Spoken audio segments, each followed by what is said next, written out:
Bom dia, meninas, tudo bem com vocês? Segunda aula. Hoje eu vou ler com vocês as duas palavras em que eu orientei. Nós vamos ler ela de todo o nosso coração, com muita fé, tá? Terminando, façam anotações, tá? Vamos cumprir esse propósito certinho. Comam saudável nesses 21 dias. Só se não for possível, gente, mas se for, tá? É melhor. Comam saudável. E eu vou ler com vocês essa palavra. Essa, 126 de Salmos. E no final eu vou trazer uma frase para vocês anotar aí. E eu quero que vocês meditem nessa frase também todos os dias. Que essa frase, ela expande a nossa consciência de uma forma muito grande. A gente começa a ver a vida de outra forma. Atos capítulo 12, verso 5 em diante. Que o meu espírito fale ao seu espírito nessa manhã e que destrave tudo que está travado na sua vida até o dia de hoje. Pedro, pois, era guardado na prisão, mas a igreja fazia contínua oração por ele a Deus. E quando Herodes estava para o fazer, nesta mesma noite, comparecer, aqui Herodes ia matar Pedro, né? Pedro estava dormindo entre dois soldados, ligado com duas cadeias, e os guardas diante da porta guardavam a prisão. O Senhor já tem uma coisa para falar com vocês aqui, ainda mais mulher, né? Reparem que Pedro estava preso num cárcere e nessa noite Herodes ia lá matá-lo. E Pedro estava fazendo o quê, gente? Dormindo. Então o Senhor já está falando com alguém. Guarda isso aqui, gente, porque se você deixar a palavra cair, ela vai florescer. Lembra, acho que todas as casas de Ruth, todo mês eu falava com vocês, tudo depende da paz. A paz, ela representa total confiança em Deus, que Deus pode e vai fazer alguma coisa na nossa vida. Que esse Deus que cuida de tudo, que nos criou, que vê tudo, que é essa inteligência infinita, que está em nós e nós nele, ele vai fazer alguma coisa. Só que ele só chega num ambiente de paz. Tem que haver paz. Olha aqui, por que ele mesmo vai lá e tira Pedro da prisão? Ele amava Pedro. Pedro era um discípulo dele, um servo dele. Ele não ia deixar Pedro morrer. E Pedro confiava nisso, ele tinha fé e certeza. Olha aqui, gente, Pedro preso na mesma noite que Herodes ia comparecer e ele estava dormindo. Eu até colori essa palavrinha lá, ó, dormindo. O que Deus está falando aqui? Eu chego na paz, na total confiança de que eu vejo, eu sei, eu escuto, eu analiso, eu defino, eu faço. Mas você precisa descansar no meio da tempestade. Naquele barquinho, naquele dia também, né, os discípulos surtando, Jesus surtando de desespero, porque o mar se levantou e veio uma tempestade, Jesus estava o quê? Na proa, dormindo. Então, quem confia, gente, em Deus, confia. E aí são nos dias que acontecem os melhores milagres. Aí nesse dia Jesus vem, Senhor, acorda, o barco tá chovendo, tá uma tempestade. Aí Deus fala, é só isso? Aquieta-te, mar. Por que temeis, ó homens de pouca fé? Ai, que lindo, né? Quem teme não acredita no Pai que tem. Então confia. Então vamos tirar desse verso. Pedro estava dormindo. É assim que você tem que estar para a chegada de Deus. E eis que sobreveio o anjo do Senhor e resplandeceu uma luz na prisão.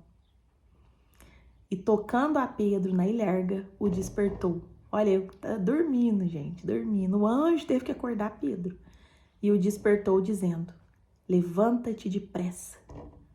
E caíram-lhe das mãos as cadeias. Estou falando que é uma palavra que vai cair muita cadeia, muita prisão. Vocês vão aprender a confiar no Deus que vocês servem. Enquanto a gente não confia, a gente quer fazer do nosso jeito, com a nossa mão. É muito difícil, sabe? E dá errado, dá muito errado. E disse-lhe o anjo, cinge-te e ata as tuas alparcas, né? Como se diz, levanta, veste o sapato. E ele o fez assim. Disse-lhe mais, lança às costas a tua capa e segue-me.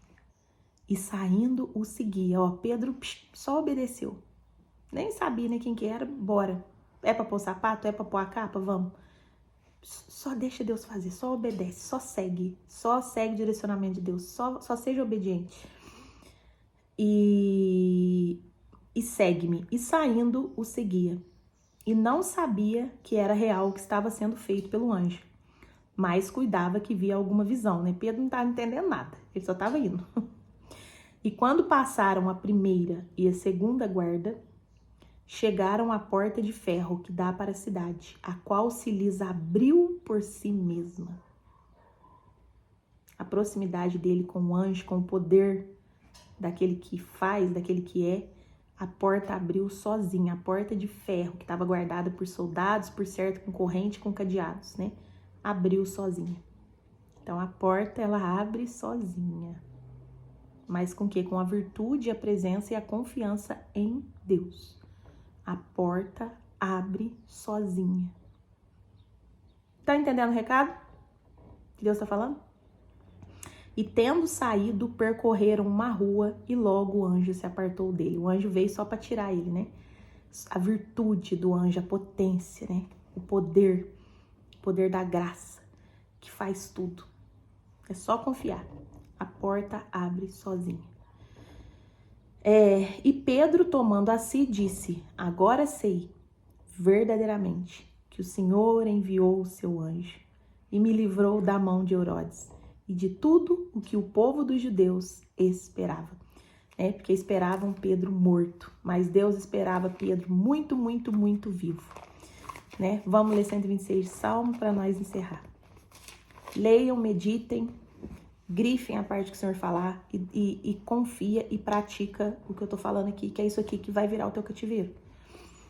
Salmo 126. Quando o Senhor trouxe do cativeiro os que voltaram a Sião, estavam como os que sonham.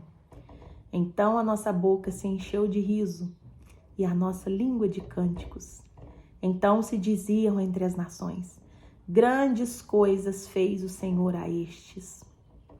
Grandes coisas fez o Senhor por nós e por isso estamos contentes. Faze-nos regressar outra vez do cativeiro, Senhor, como as correntes do sul.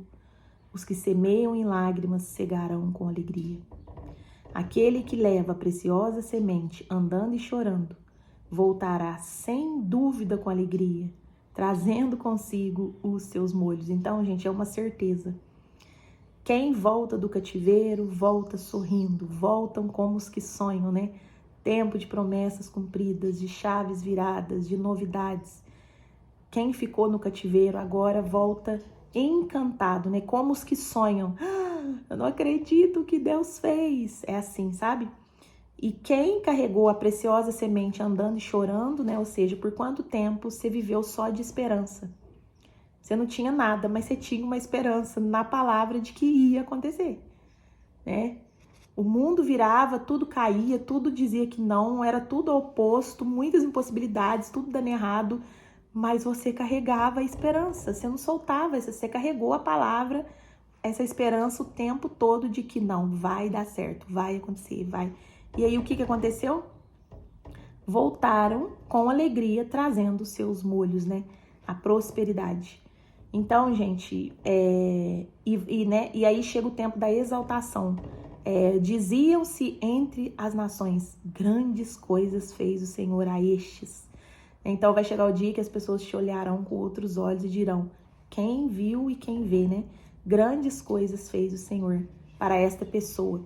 E vai crer que Deus sempre foi e sempre esteve contigo. Mesmo, né, quando ninguém dava nada, você foi taxada de louca, de isso não vai dar certo, e o que é isso, né?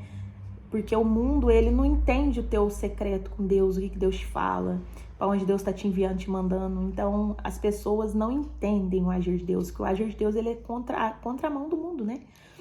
Mas vão ser estes mesmos que vai depois apontar o dedo e falar: grandes coisas fez o Senhor. Realmente o Senhor é na vida dessa pessoa. Então, gente, orem essas duas palavras e o resto ele vai fazer, pelo poder da palavra, né? Aquele que leva a preciosa semente andando e chorando, ou seja, né, a palavra, quem carrega a palavra, andando e chorando, mas não desiste dela, vai voltar sem dúvida sorrindo, tá bom? Beijos, fiquem com Deus.